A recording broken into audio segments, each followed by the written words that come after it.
This video will give you a very brief overview of how to use CRI's shared file repository. As you can see, I've already gone to our website and logged in. Then I click on the Files button, which takes me to the repository. On the left, I can see the groups that I'm a member of. I choose one of these groups, and that allows me to see the files and folders within that group. In this particular group, you can see there are 3 folders. If I click on one folder, I can see there's one file within this folder. Now on this file, on the right, there's a magnifying glass, and that allows me to see some details about the file, which appears over here on the left. I've got the file name, a little bit of information about it, and I can click on the binoculars for even more detail. On this screen, I can see the file name, its description, version, who uploaded this version, who originally authored it, and down at the bottom, access to the original version and a version tracker, which shows me all of the previous versions of this document, with the newest version being on top. If I want to make sure I'm downloading the newest version, I use the blue arrow here.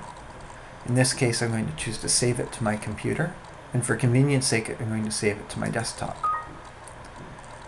Now when I minimize my screens, I can see that file on my desktop.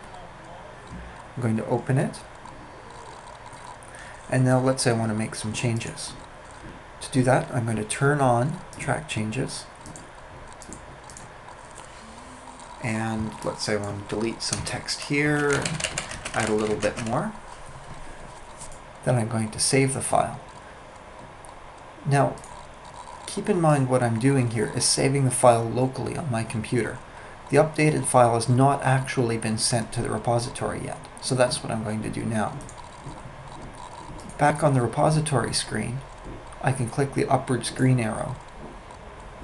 It asks me to choose the file, so I'm going to choose the file that I just created. I'm not going to bother adding a description, and this will be version 4 file. Click upload. And I can see the new file I just uploaded appears here. Now if I look down at the version tracker, here's the one I just uploaded, here's the previous versions of the files.